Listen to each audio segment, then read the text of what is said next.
voiceamerica.com.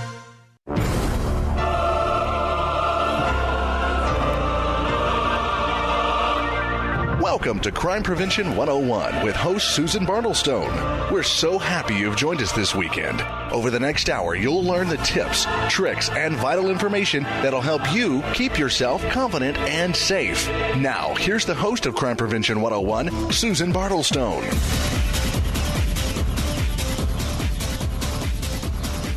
And good afternoon, everybody.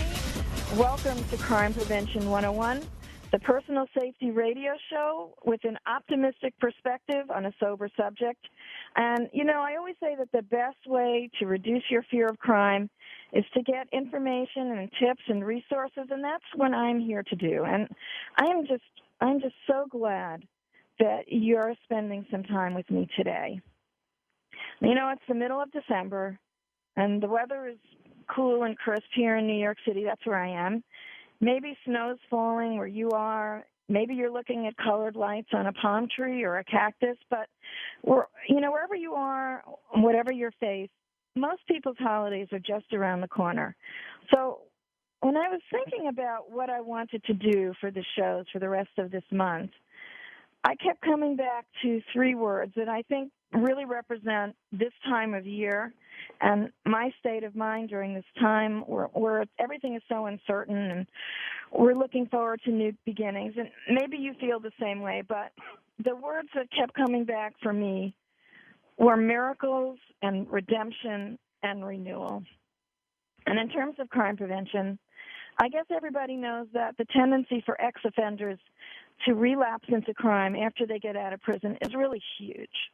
But some people do turn their lives around, and that encourages me, and I want it to encourage you too. So in the month of December, in honor of the spirit of redemption, I'm going to be speaking with people who went into the criminal justice system as criminals and are now law-abiding and productive citizens, and in many cases inspiring others to do the same. So whatever your path and whatever your financial or family situation is, I hope these stories will give you hope, that even if life seems bleak, it can turn around.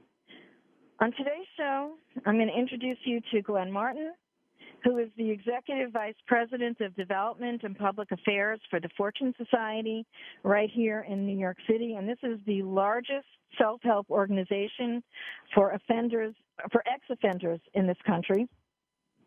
But before I introduce Glenn, I've got a quick mailbag item for you. And since it's been a tough year for most of us, I want to make sure that your holiday is as safe and joyful as possible. So I've got some really great safety tips for when you go shopping with your kids and some really good gift suggestions also for kids that will keep them safe all year long. Now, I'm going to start with the mailbag item. This came in regarding the program I did on November 25th, the Cut It Out program in honor of Domestic Violence Awareness Month. And if you didn't hear that show, Cut It Out is a program that mobilizes hairstylists and salon owners to recognize the signs of domestic violence and abuse in their clients and to have information to refer them to local resources handy. It's really an amazing program. So the email said, the Cut It Out show was excellent. What a great idea to have salon personnel trained to give out information to victims of domestic violence. And I can't wait to share this info with my hairdresser. Thanks so much. Signed, Eileen P. from Teaneck, New Jersey. Now, thank you so much, Eileen, for your email. I love it. I love it when people send me email. Happy holidays to you also. And you can send me your comments. Solutions@fightsafe.com. You can also go to my website, dearsafetysolutions.com, and post your comments there. I love to get them. All right, now I've got some tips for you and some gift suggestions. Now, as always, no absolutes exist in a crime scenario. No advice can address every variable. Each situation has got to be analyzed and evaluated individually and responded to in the way that only you judge best, and on an instinctive level usually. So it's my aim with this radio show to provide you with the information and options that will help you make that instinctive assessment very quickly. So let's talk about some tips to make your holidays safe while you're shopping. So important, because according to the National Council for Missing and Exploited Children, more than 100,000 children are abducted every year, and often from malls or department stores. So when you take your young kids out with you shopping, I want you to consider getting a kitty leash for these excursions so that your child can't wander off in the store. And all it takes is a few seconds out of your sight, truly, for a child to be snatched. And I've got a couple of websites I want to tell you about that offer them. Take a look at them, see what you think. They're not some draconian apparatus that's harming your child in any way.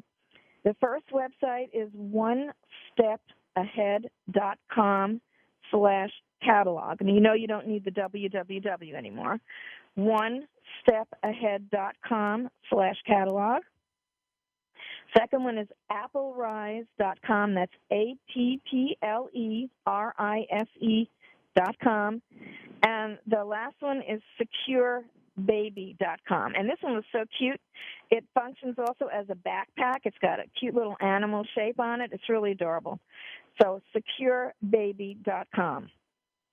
Second tip, many large department chains like Walmart, which actually started this program, museums, parks, a lot of these different places participate in something called Code Adam, which was named after 6-year-old Adam Walsh, who is the son of John Walsh from the America's Most Wanted TV show. And his son was killed after being abducted from a shopping mall.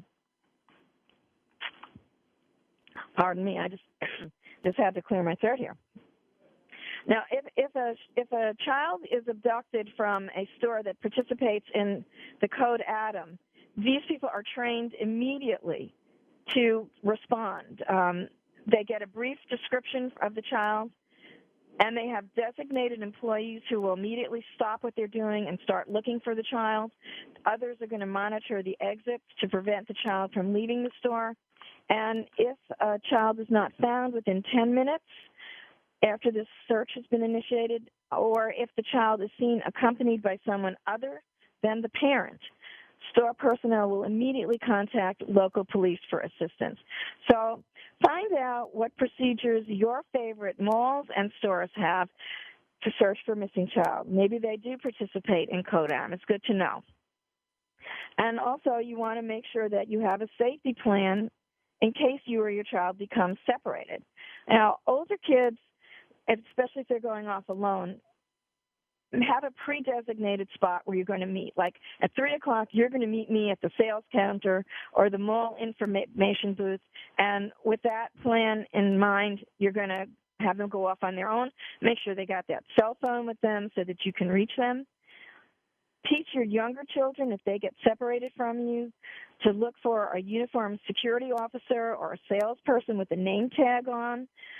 And make sure that they know that their first and last name and their phone number if they're old enough. But there's a really great product, and it's a gift. And I interviewed these people on my show on November 22nd. These are the folks from whistleawaycrime.org. And they have an amazing product called Safety Whistle. And they have also a DVD. It's an award-winning DVD that tells you how to use that whistle. And if you have one and your child has one and they get lost, you can start blowing the whistle and the child will hear the whistle, or you'll have the child blow the whistle. It's a really good product. Would it be a great gift? safetykids.org. And the last gift that I want to tell you about, it's the Safety Kids curriculum. I also interviewed these people on my November 22nd show, so you can go into the archives on the voiceamerica.com website and get more information about it. This is a wonderful gift idea. It's a curriculum for both children and parents that deals with child abduction, abuse, violence, drugs, and all sorts of personal pertinent safety topics that you can do with your child to teach your child about these things in a very safe and non-threatening way. So that's safetykids.org. We're going to have some more tips for you at the end of the show, so stay tuned for that. And I'm going to post the entire list of my shopping safety tips with kids on my DearSafetySolutions.com website. Now, without further ado, I want to introduce my guest today, Glenn Martin from the Fortune Society.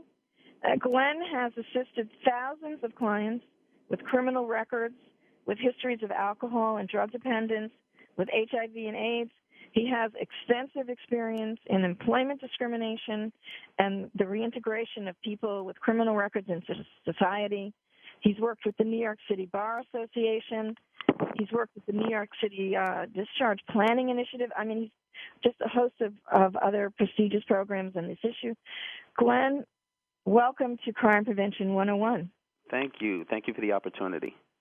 I am so pleased to have you here. Now, before I start talking to you, I want to read you a Dear Safety Solutions letter that people sent me, because I think it's going to lead us right into this topic. I know I mentioned I have a website, DearSafetySolutions.com. Now, I've been dubbed the Ann Landers of self-defense, and people email me if they have safety concerns. And this is one that I got not that long ago.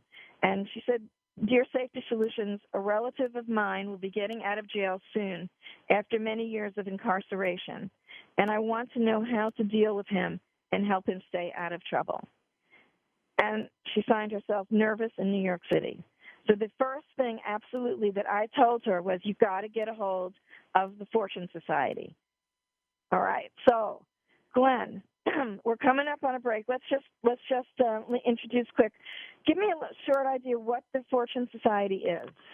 Sure. So we've been around for about 40 years now, actually. We're, as you said, one of the largest providers that specifically focus on people with criminal records coming home from jail and prison. And what we are is a very large multi-department, multi-service organization trying to create interventions for people to help reduce recidivism.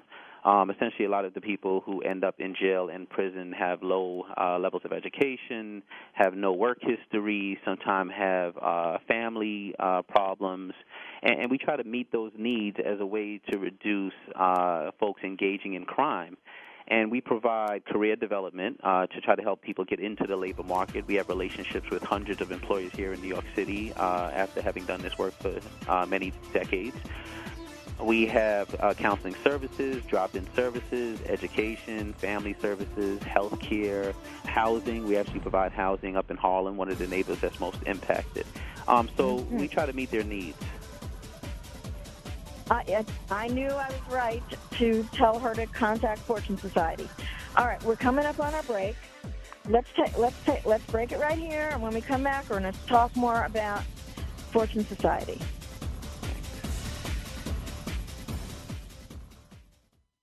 News, opinion. Your voice counts. Call toll-free 1-866-472-5787. 1-866-472-5787. VoiceAmerica.com. After more than 17 years' experience teaching safety skills to thousands of women and men, crime prevention and personal safety expert Susan Bartelstone concluded that by thinking and responding quickly, ideally within 20 seconds, potentially violent criminal encounters can be prevented. Using techniques from many different disciplines and illustrated by 60 real-life examples and success stories, Susan shows how it's done in her new book, Think Fast and Prevent a Violent Crime: How to Respond to Danger in 20 Seconds or Less. Check out www.fightsafe.com for more information. You'll also find information there on Susan's upcoming Crime Prevention 101 personal safety teleseminars. Think fast, talk fast, fight smart, which stress the many opportunities you have to deter or defuse a criminal encounter and how to use your brains instead of your muscles in a fight. Look for the new book information or sign up for Susan Bartelstone's personal safety seminars at www.fightsafe.com today. Adding fractions is nothing. For real? Look, these are denominators. You multiply this one so that it's the same as that, and you add them up. Man, that's easy. Charles Bennett dreamed of returning to the old neighborhood as a teacher, but without money for college, only half of his dream came true. He's back in the old neighborhood. Well, enough math. I gotta deliver these sandwiches. Please support the United Negro College Fund. A mind is a terrible thing to waste. A message from the UNCF and the Ad Council. Have you ever thought about having your own internet talk show? Well, if you said yes, then click About Us. Then click Be a Host to get more information. Or just call Jeff Spinard at 480-294-6417. Say that again? 480-294-6417. VoiceAmerica.com.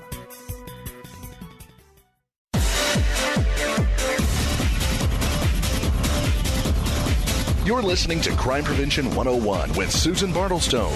We invite you to share your stories, tips, or suggestions for topics you'd like us to cover, and Susan will address some of these on future shows.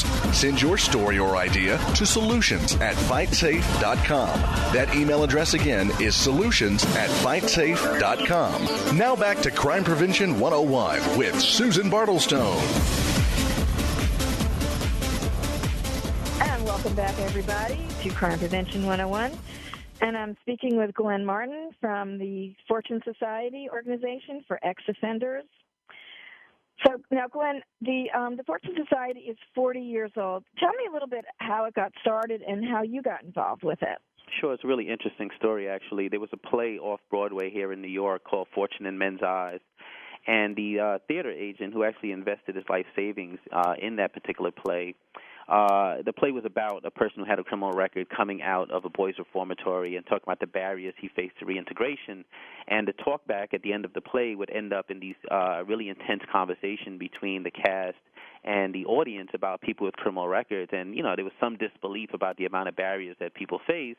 And ultimately, there were actually people in the audience who had done time in prison, and it became this really in-depth conversation in the audience. And David Rothenberg, who was the theater agent who made the investment, who was also the founder of the Fortune Society, walked into his office one day and had essentially a group of men who had been in prison waiting for him in the hopes that he could help them to get back into the labor market, to find housing, to get counseling services, and so on. And that work ultimately coalesced into the formation of the Fortune Society. I came here after having worked at a public interest law firm here in New York City that specifically looked at discrimination issues faced by people with criminal records, people who have HIV/AIDS, and people with drug and alcohol histories. And many times we're talking about the same population of folks. But I actually started working there after coming home from prison in New York State after doing 6 years myself. There's one thing really interesting about the Fortune Society is that over half of our 162 staff members have actually done time in prison. Well, I think that's the best way to really help somebody that's going through this, because you know what the deal is. Yeah, you know, you certainly do. Right? If they're going to listen to anyone, it's going to be someone who knows how to relate to their own experiences. Absolutely, and also the staff interprets their behavior differently than the average person may interpret our client's behavior because they've sort of been there before, if you will. Ah, interesting. Now, how many branches of the Fortune Society are there in New York? And right now, you're only in New York, correct? Well, our direct services are limited to New York City, the 5 boroughs. Our policy work obviously extends statewide and also in Washington, D.C., because there are policies created in Washington, D.C. that actually bar people from reintegrating and become very counterproductive policies. So I'm going to actually be asking you some questions about that. Sure, I'd love to talk about that. Yeah. But just in terms of meeting the need, I mean, just to give you an idea we serve over 3,000 individuals per year who have criminal convictions, whether they served a night in jail or 30 years in prison. But I do want to point out that this year alone, we anticipate 28,000 people leaving state prison in New York State, half of them coming back to New York City. And so you're talking about 28,000, and that's only state prison, right? So we're not even talking about local jails.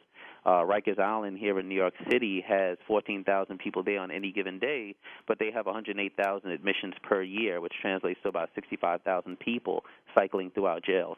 So, you know, we're making an impact, but we're by no means are we meeting the need. Yeah, that's. I had no idea it was actually that many that were going to be coming out, and 4,000 is kind of a drop in the bucket, but we're thankful for that. Absolutely. Anyway, that kind of blew me a little bit. Well, there's a strong correlation between putting people in prison and who's coming home, right? 95% of people who go to prison come back home at some point. I guess so, right. Yeah, so all the people we've incarcerated over the last 40 years with our tough on crime policies and the war on drugs and so on are ultimately coming home. And the question is, how do we meet the needs of these 700,000 plus people nationally who are coming home from state and federal prison when they're returning to communities that are really ill-equipped, unfortunately, to deal with this? Now, how does somebody get accepted into the Fortune Society program? They just walk through our doors. We provide services to anyone who walks through the door and says, I need help.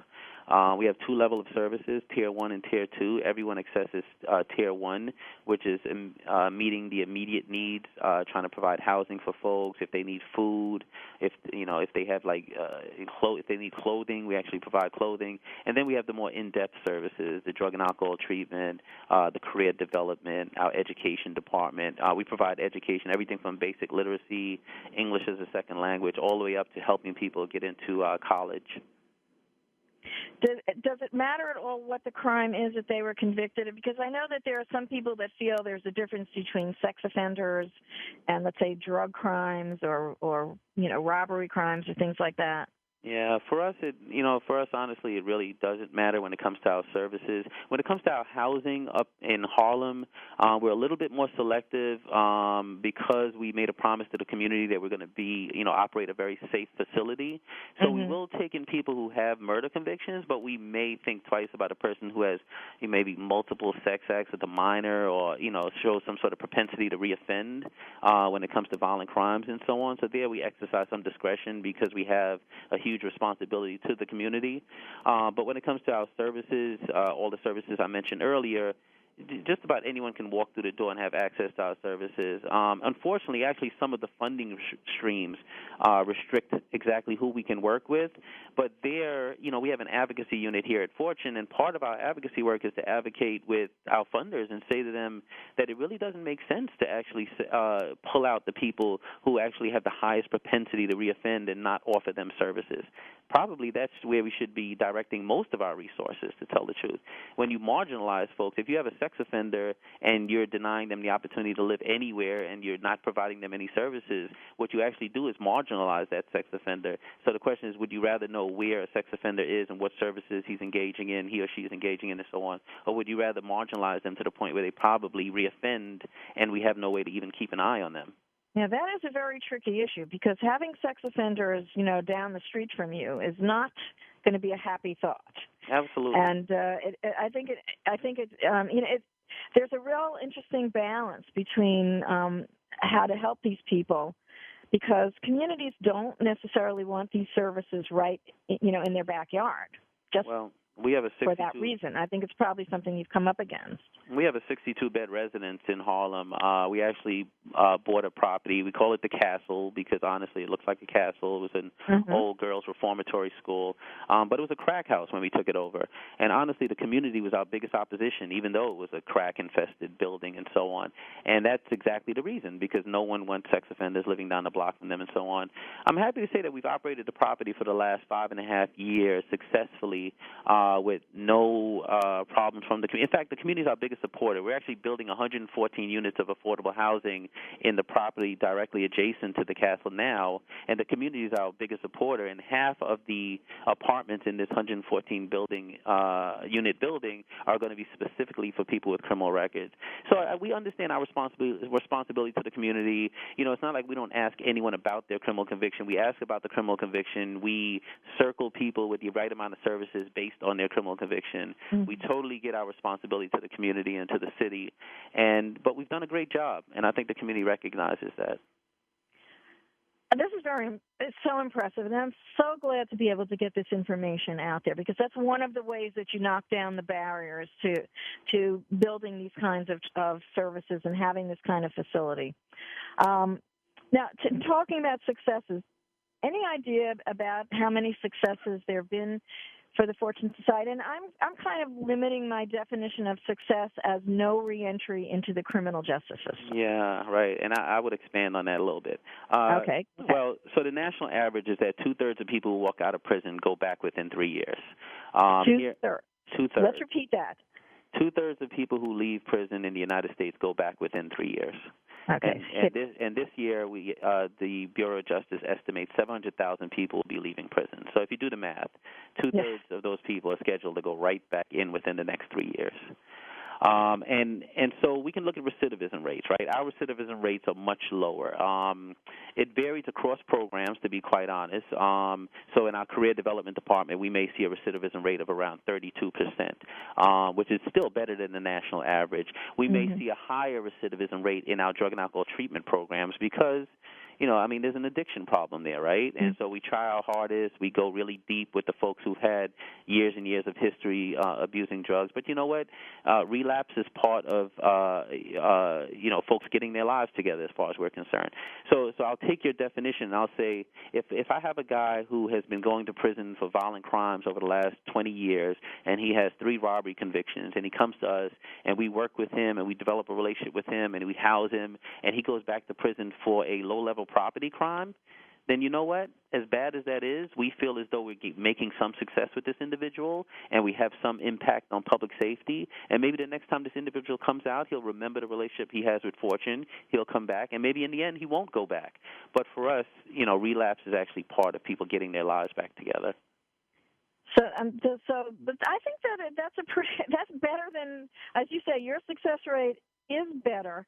Maybe if we can expand the facilities for you, get some money for more treatment, maybe that success rate could even be better. Well, that's what I'm thinking. I always suggest that, when you, especially in this economy, right? In a bad economy, what you do is you do more of what works and less of what doesn't. And you know that crime increases in a bad economy. Well, that also. And so we know prisons don't work to reduce recidivism. In fact, it's the only industry that can have such a failure rate and no one's up in arms about it. If any other industry in corporate America had a failure rate of 2/3, it would be time to shut that business down. But we keep pouring money into prisons. We spend $60 billion a year on prisons nationally, $9 billion in California alone, $3.4 billion here in New York City. And so what we, in New York State. And so what we operate here is we also have alternative to incarceration programs at the Fortune Society. We have 6 alternative to incarceration programs where we go into the court and proactively advocate to get people into our program so that they spend 6 to 12 months with us instead of just going to prison. And evidence has shown that it doesn't diminish public safety to have people in alternatives to incarceration. What kind of an offense would qualify for that? We actually look for anyone who's facing a year or more in prison. And the reason we do that is, number one, we want to show policymakers that there is a cost savings, right? So if this person would have went to prison for a year, it would have cost the state X. Or if they would have went to jail for a year, it would have cost the city X. So we are saving the city and state money. The other thing is that we don't want to do what's called net widening. We don't want to pull people into our alternatives to incarceration programs who otherwise may not have been going to prison at all, who may have actually gotten a break from the judge. So we actually identify people who are facing at least a year or more. So we end up with folks who have some serious crimes, robbery and some of these other charges. But you know what? If I brought you to the Fortune Society and didn't tell you where you were going and had you walk the halls and go into the classrooms and go into the alternative to incarceration rooms and counseling and so on, you would assume that you were in a high school most times. Many of our folks are really young, 18 to 24 years old. And the question is, can we save them early on? So this would be an alternative to prison. If they complete this program, would they any record of their arrest be dropped or sealed or anything like that? Is it only for juveniles or? No incarceratory sentence if they finish our program successfully. Many times the charges are totally dropped, but sometimes the charges are reduced from a felony to a misdemeanor. And how many people did you say are qualifying for that? A few hundred. We serve about 350 people in our alternative to incarceration programs. Are they mostly kids or older people? The majority of them are kids, honestly. The majority of them are from 18 to 24 years old. Excellent. Yeah. Excellent. All right. You know what, Glenn? We're going to break it right here. Sure. Coming up on our second break. And we're going to come back, and I want to hear more on, and maybe talk about some of the success stories that Fortune, stick out in your mind from Fortune Society. Sure. So you're out there, you stay with me.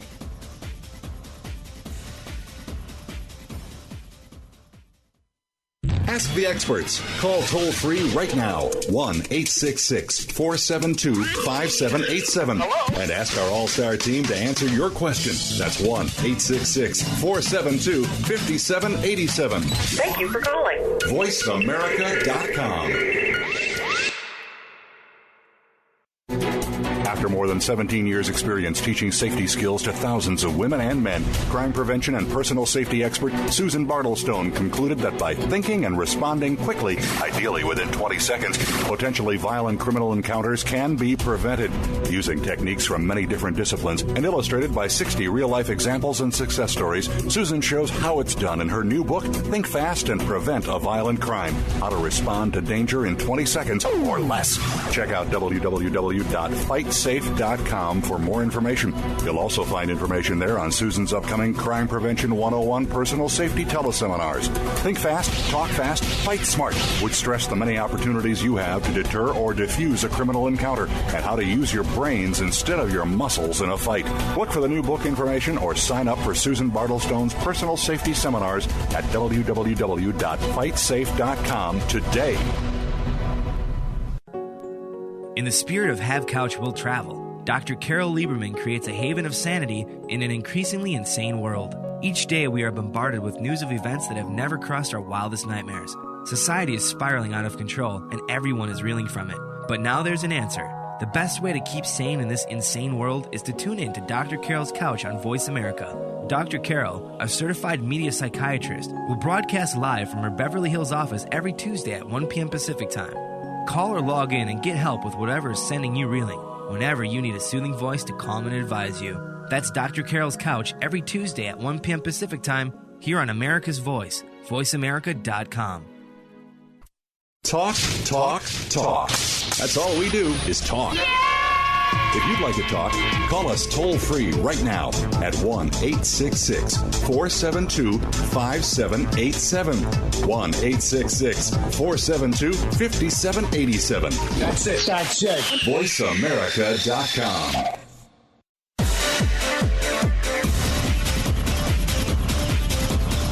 You're listening to Crime Prevention 101 with Susan Bartelstone. We invite you to share your stories, tips, or suggestions for topics you'd like us to cover, and Susan will address some of these on future shows. Send your story or idea to solutions@fightsafe.com. That email address again is solutions@fightsafe.com. Now back to Crime Prevention 101 with Susan Bartelstone. And welcome back, everybody. Crime Prevention 101, and I'm talking with Glenn Martin from the Fortune Society, and they've got some really great programs to help people turn their lives around. And I know you've had successes over the years. Is there any success story, a particular one or two that stick out in your mind? Sure. I remember a young man who lived at our Castle residence. Again, that's our residence up in Harlem, a 62-bed residence. He couldn't have been any older than, say, 22 years old, but he'd been in and out of Rikers Island, mostly on low-level property crimes and drug possession. And so we took him into the Castle, and then he went through our career development program and ultimately worked for us because we do act as an incubator for folks who've never worked anywhere else. So, you know, we hire from our clients if we feel as though they're qualified, and we help, obviously, build their capacity. But, again, we act as an incubator. Sometimes these folks wouldn't be able to work anywhere else if they didn't work here first. And he worked as an intern in my department, and we started building his computer skills and his office skills, his ability to interact with folks, his soft skills and so on, what we call soft skills. And I remember, you know, at the Castle, we have these community meetings once a week. And he started opening up, first of all, because he was very closed. You know, he wouldn't speak to anyone. He was very to himself and so on. And you could see him start to open up as people started showing that they had confidence in his ability to do something else besides what he'd been doing in the past. And he finally opened up one day and took the stage and decided to speak to the rest of the folks at the Castle. And what he talked about was how people believing in him at the Fortune Society meant so much to him because he actually never believed in himself, and how that sort of level of confidence in his ability helped him to look within himself and say, wait a minute, am I seeing myself differently than other people are seeing me? And you could just see the total transformation. All of a sudden he started building networks and so on until ultimately he was able to get his own unsubsidized housing and leave our Castle residence and go out on his own. And I thought it was an amazing transformation for an individual who started out with these multiple convictions and who really didn't have his own, you know, self-esteem and belief in himself. And I thought it was a huge success story. Yeah, that's a perfect story. That's what you want, and that's what this time of year represents for me. Those kind of turning your life around stories. Absolutely. I guess that's a kind of a typical story, though, when you've got successes.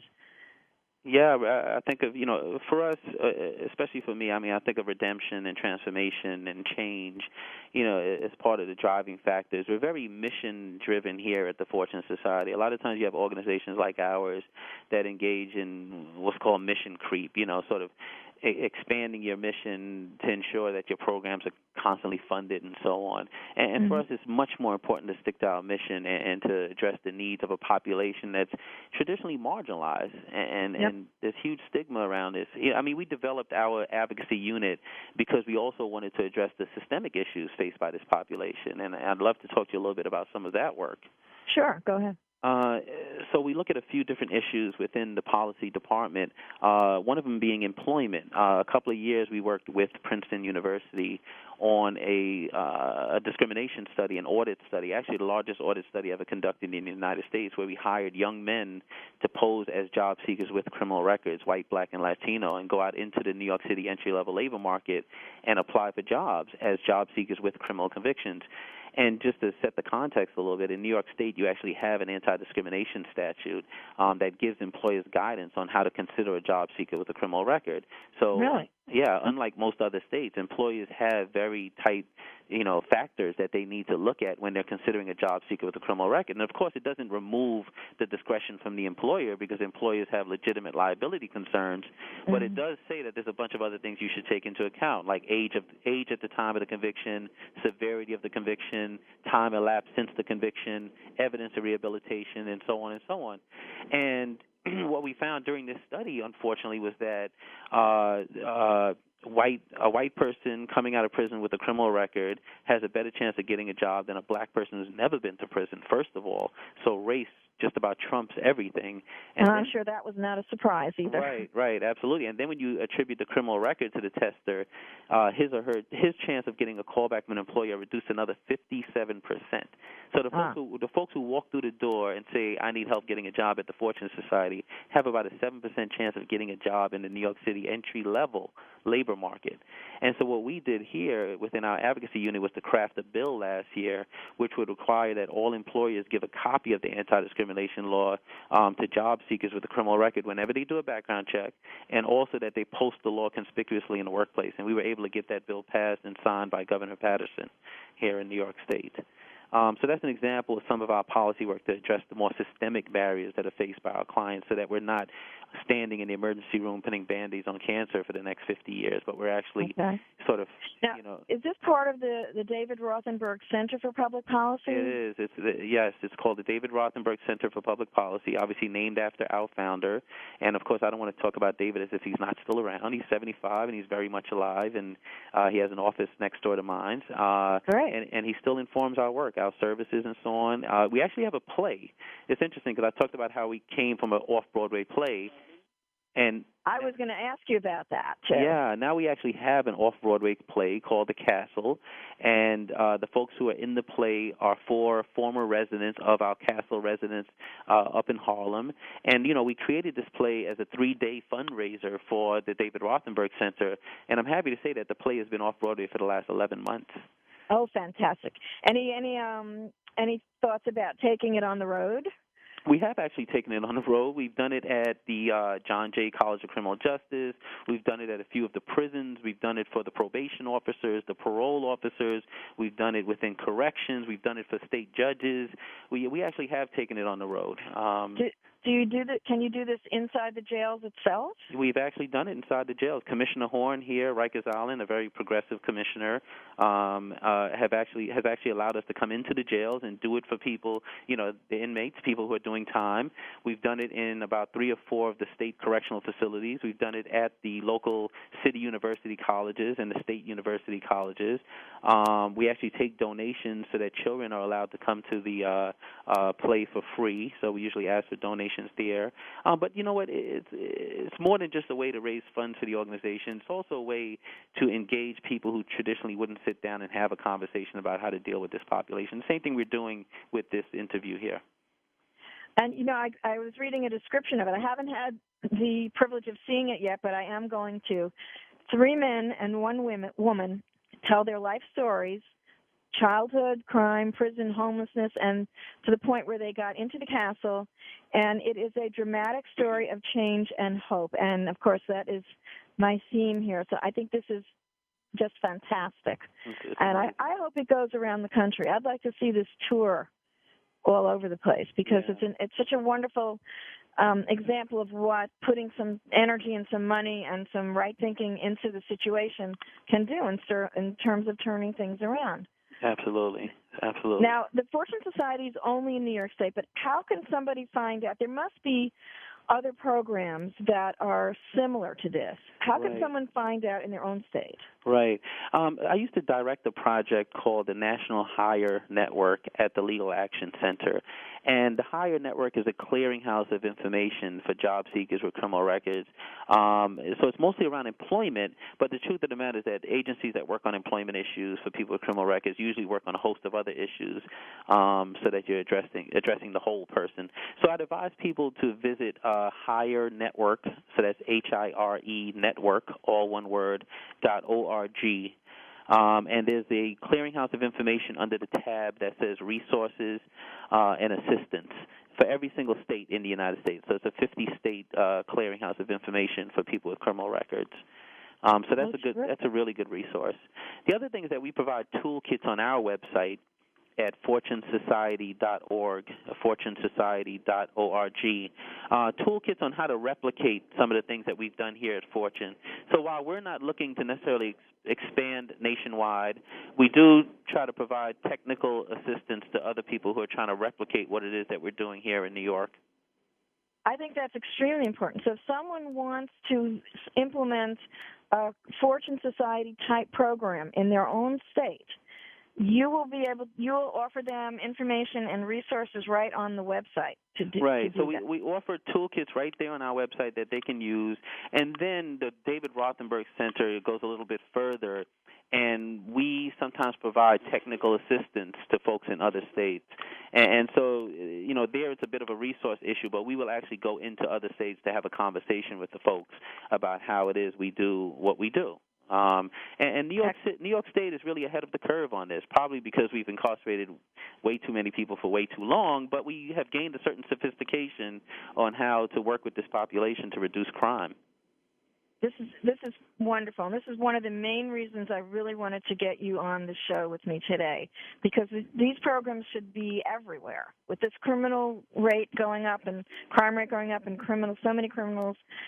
Now, I know, Glenn, that you have to leave me, and I just want to thank you so very much for being on the show with me today. I appreciate it. For any of you out there that want to help the Fortune Society, even if you're not in New York State or City, you can make donations via their website, fortunesociety.org. Also, remember, you can email them, contact them. There's information and resources on helping people and getting these kinds of facilities in your own area. Please take advantage of their resources here. I think there's probably a place to email them on the website too. So again, thank you so very much for being with me today on Crime Prevention 101. Thank you. And that we're coming up to our last break. I'm going to talk about more holiday shopping safety tips. Do not go away.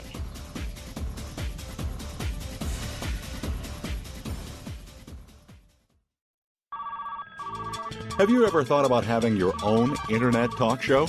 Well, if you said yes, then click About Us. Then click Be a Host to get more information. Or just call Jeff Spinard at 480-294-6417. Say that again? 480-294-6417. VoiceAmerica.com. After more than 17 years' experience teaching safety skills to thousands of women and men, crime prevention and personal safety expert Susan Bartelstone concluded that by thinking and responding quickly, ideally within 20 seconds, potentially violent criminal encounters can be prevented. Using techniques from many different disciplines and illustrated by 60 real-life examples and success stories, Susan shows how it's done in her new book, Think Fast and Prevent a Violent Crime: How to Respond to Danger in 20 Seconds or Less. Check out www.fightsafe.com for more information. You'll also find information there on Susan's upcoming Crime Prevention 101 personal safety teleseminars. Think fast, talk fast, fight smart would stress the many opportunities you have to deter or defuse a criminal encounter and how to use your brains instead of your muscles in a fight. Look for the new book information or sign up for Susan Bartelstone's personal safety seminars at www.fightsafe.com today.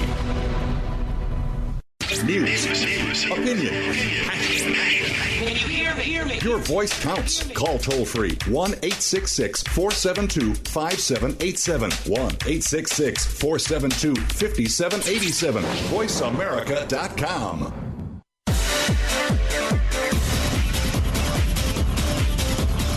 You're listening to Crime Prevention 101 with Susan Bartelstone. We invite you to share your stories, tips, or suggestions for topics you'd like us to cover, and Susan will address some of these on future shows. Send your story or idea to solutions@fightsafe.com. That email address again is solutions@fightsafe.com. Now back to Crime Prevention 101 with Susan Bartelstone. And welcome back, everybody, to Crime Prevention 101. We're wrapping up the show for today. I'm just overwhelmed. I think that was such a great interview with Glenn Martin from the Fortune Society. Make sure you go to that Fortune Society website, fortunesociety.org. Such important information, because we're going to be so overwhelmed with getting these people back into society, and we can't turn our backs on it. So now let me end the show. I've got some more shopping safety tips, especially for when you're with your kids. If you're taking a child with you that's under 4 years old, I want you to keep that kid in the stroller or secure them to the shopping cart with a seatbelt, because when they're that young, there's so many pretty, shiny things. They get so distracted. It's very easy for them to run off if they're not in that stroller. And they also could get very tired and cranky. So this way, you've got them nice and secure. And if they're in the shopping cart, you got to have that seatbelt on them, because otherwise they're going to stand up. They're going to lean over to grab something. The best option, of course, would be to leave the children at home if you can do that. Of course, not everyone can, but you want to try to maybe bring a friend along or a relative, so that somebody is always looking out for the child.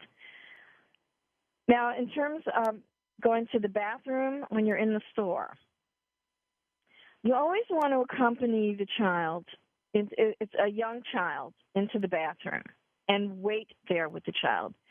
So many problems occur in bathrooms.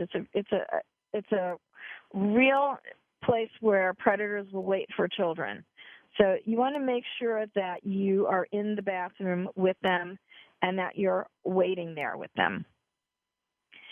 When you go into the bathroom yourself, you want to keep alert on this, because, again, people are there, thieves are there, and so forth, purse snatchers. If you put your purse on the door hook, sometimes when you in the back of the door, there's a little hook there. If you put your purse there or on the handle of the door, put a jacket over it or wrap the pocketbook straps around the door handle. This is so that nobody can reach over the door and grab them, and they do. You'd have to be kind of tall, but they do. And this has been a known reporting of crime. You also do not want to put packages or your purse on the floor of the bathroom. Again, just because it's so easy to grab that pocketbook from underneath there, or the presents. And again, that's another good reason why you're going to shop with someone if you possibly can. Also, you want to steer clear of dark hallways and isolated back areas. Often that's where the bathrooms are, and particularly if it's near closing time, because, again, predators do lurk in those areas. If you can use one in the food court that near where people are, that will be the safest thing to do. And again, I just want to go over again the list of gifts that I talked about at the top part of the show. The kitty leash for the children, really look into that. The websites I gave you, onestepahead.com/catalog, applerise.com, and that's applerise.com, and securebaby.com. And again, this was the cute one, and it was a little animal backpack. Also want to look into the safety whistle. Again, it's a really good thing to have, and not just for shopping, but anytime you're out with the children, if there's any way for them, like in an amusement park or something like that, to get separated, it's whistleawaycrime.org, and it's a really cute little whistle. It's very child-friendly and all of that. And, again, I interviewed these people on November 22nd. The show is archived on my voiceamerica.com website. And they've got a whole curriculum, a DVD. It was an award-winning DVD that comes with this whistle. It tells you the best way to use it and the different circumstances that you can use it in. They have some personal safety tips on there as well. So it's whistleawaycrime.org. The other one I talked about was the Safety Kids Personal Safety Curriculum for kids and for parents. It's a great gift. safetykids.org. And I think there's one I wanted to mention. Look into the iSafe.org. It's a computer safety program, excellent for older kids as well. All right, so we're getting ready to wind up the show. This time I always tell anyone out there listening to me who is a survivor of crime or violence, make sure you understand that nothing that happened to you was your fault. Even if you think that you used bad judgment in a situation and left yourself vulnerable, that is never an excuse for a crime or for violence. It is so important to call yourself a survivor and not a victim, and to understand that with the proper professional help, you can get on with your life. And also in the spirit of redemption and renewal, I have done 4 shows so far on healing from crime and violence or any kind of crime, trauma. Please go through the archives on my voiceamerica.com host page. Look at those shows if you're starting to feel bad. Sometimes people get a little depressed. Listen to those healing shows. Maybe it'll give you some help. And I hope that my show today gives some consolation, even small one, that some of the bad guys out there really are trying to make amends. Again, you can listen to all of the past episodes on my voiceamerica.com website, and also archived on my dearsafetysolutions.com website.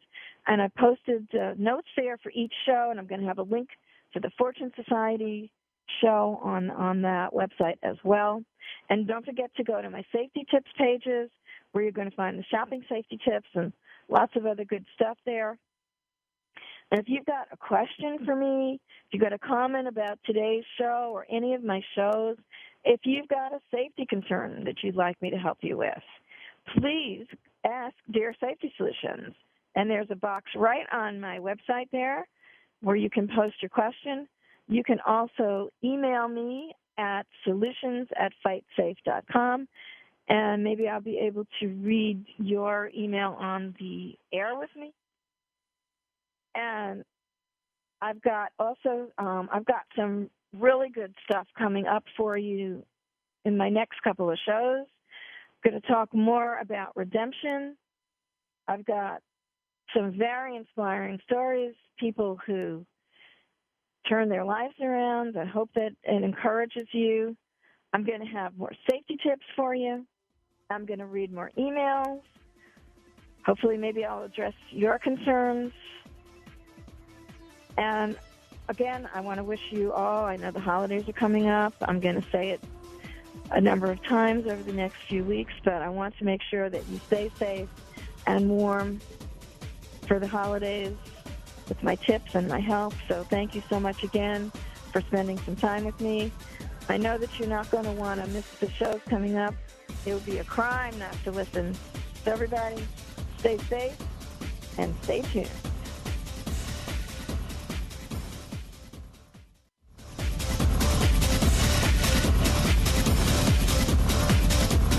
We hope you got some useful information and inspiration this week on Crime Prevention 101.